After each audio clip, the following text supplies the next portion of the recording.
सपा के सांसद शफीकुर रहमान बर्क का हुआ निधन। बर्क की 93 साल की उम्र में हुई मृत्यु। अखिलेश यादव ने निधन पर जताया दुख। चुनाव 2024 के लिए भी संभल से उम्मीदवार थे बर्क।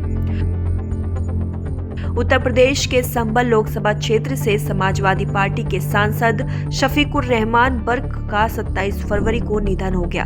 बर्क की आयु 93 साल की थी। उनका निधन मुरादाबाद स्थित एक अस्पताल में हुआ है।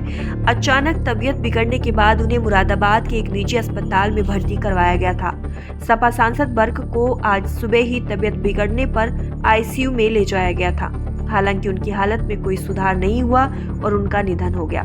बर्क लोकसभा के सबसे अधिक आयु वाले सदस्य थे। वह संभल और मुरादाबाद क्षेत्र में राजनीति का बड़ा चेहरा रहे थे। उनके निधन पर समाजवादी पार्टी ने दुख जताया है।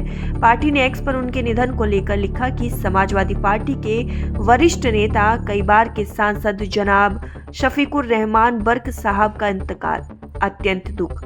उनकी आत्मा को शांति दे भगवान। शोकाकुल परिजनों को यह असीम दुख सहने का संबल प्राप्त हो। भावभीनी श्रद्धांजलि। उनके निधन पर समाजवादी पार्टी सुप्रीमो और उत्तर प्रदेश के पूर्व मुख्यमंत्री अखिलेश यादव ने भी दुख जताया है। उन्होंने भी बर्क के निधन पर दुख जताया है और श्रद्धांजलि दी है। समाजवादी पार्टी ने बर्क को लोकसभा चुनाव 2024 के लिए भी संभल से उम्मीदवार बनाया था। बर्क का लंबा राजनीतिक करियर रहा है। वे 4 बार लोकसभा और 4 बार विधानसभा चुनाव में जीत हासिल कर चुके थे। वह संभल और मुरादाबाद लोकसभा क्षेत्र से सांसद रह चुके थे। वह मूल रूप से संभल के रहने वाले थे। हाल ही के दिनों में वे अपने बयानों की वजह से भी चर्चा में रहे थे। उन्होंने एनसीईआरटी सिलेबस में रामायण महाभारत को शामिल किए जाने की खबर पर कहा था कि वे पाठ्यक्रम में रामायण और महाभारत को शामिल करने का विरोध करते हैं। इन दोनों धर्म ग्रंथों की जगह पर कुरान को पाठ्यक्रम में शामिल किया जाए, क्योंकि यह दुनिया की सबसे बड़ी किताब है और अल्लाह का कलाम है।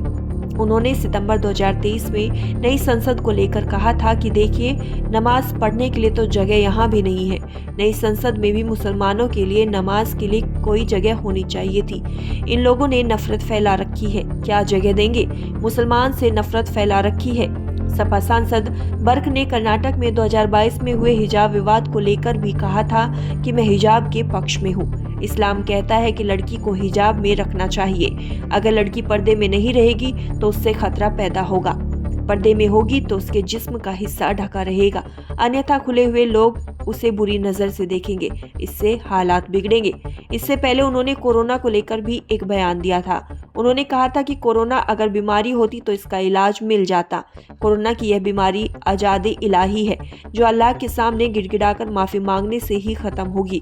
उन्होंने स्वतंत्रता दिवस के मौके पर सभी घरों पर झंडा लगाने को लेकर भी बयान दिया था। उन्होंने कहा था कि मुल्क का झंडा है, मुल्क वाले इसे लगाते हैं। सत्ताधारी बीजेपी की तरफ इशारा करते हुए उन्होंने कहा कि वे तो हमें मुल्क का ही नहीं मानते। उन्होंने कहा कि तिरंगा मुल्क का झंडा है, मुल्क के कार्यालयों पर फहराया जाए। इस अभियान पर विवादित बयान देते हुए सपा सांसद ने कहा था कि जिसकी मर्जी हो वह झंडा लगाए। क्या झंडा लगाने से ही देशभक्ति साबित होती है?